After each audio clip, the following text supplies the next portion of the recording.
ভাবুন তো, একটি যাত্রীবাহী বিমান 239 জন মানুষ নিয়ে আকাশে উড়ে গেল, কিন্তু কয়েক মিনিট পরই হঠাৎ করে সেটি রাডার থেকে অদৃশ্য হয়ে গেল। কোনো বিপদের সংকেত নেই, কোনো স্পষ্ট ধ্বংসাবশেষ নেই, আর আজও কেউ নিশ্চিতভাবে বলতে পারে না সেই বিমানটি আসলে কোথায় হারিয়ে গেল। এটাই হল মালয়েশিয়ান এয়ারলাইন্স ফ্লাইট 370 ডিসঅ্যাপিয়ারেন্স, যা ইতিহাসের সবচেয়ে বড় বিমান রহস্যগুলোর একটি। 2014 সালের 8ই মার্চ মালয়েশিয়ার রাজধানী কুয়ালালুম্পুর থেকে উড়ে যায় চীনের বেইজিংয়ের উদ্দেশ্যে। বিমানে ছিলেন মোট 239 জন যাত্রী ও ক্রু সদস্য। সবকিছু স্বাভাবিক ছিল, কিন্তু উড্ডয়নের প্রায় 40 মিনিট পর হঠাৎ করেই বিমানটি রাডার থেকে অদৃশ্য হয়ে যায়। রহস্যময় অদৃশ্য হওয়া।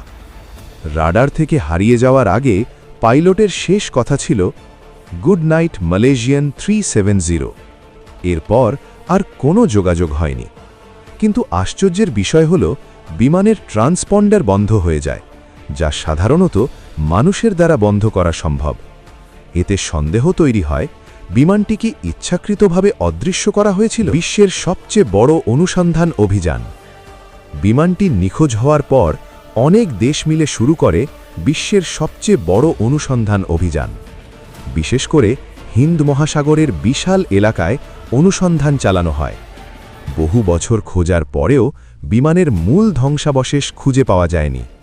তবে 2015 সালে আফ্রিকার একটি দ্বীপে বিমানের কিছু ধ্বংসাবশেষ পাওয়া যায়। সম্ভাব্য তত্ত্ব।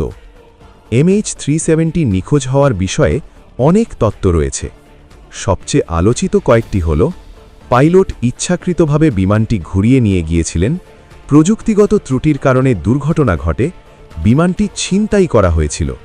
কিন্তু আজ পর্যন্ত কোনো তত্ত্বই সম্পূর্ণভাবে প্রমাণিত হয়নি। আজও অমীমাংসিত রহস্য। MH370-র প্রকৃত রহস্য আজও পুরোপুরি জানা যায়নি। 239 জন মানুষের ভাগ্যে সেদিন আসলে কি ঘটেছিল, এটি আজও বিশ্বের সবচেয়ে বড় বিমান রহস্য। MH370 আমাদের মনে করিয়ে দেয়, আধুনিক প্রযুক্তির যুগেও কিছু রহস্য এখনও অমীমাংসিত রয়ে গেছে।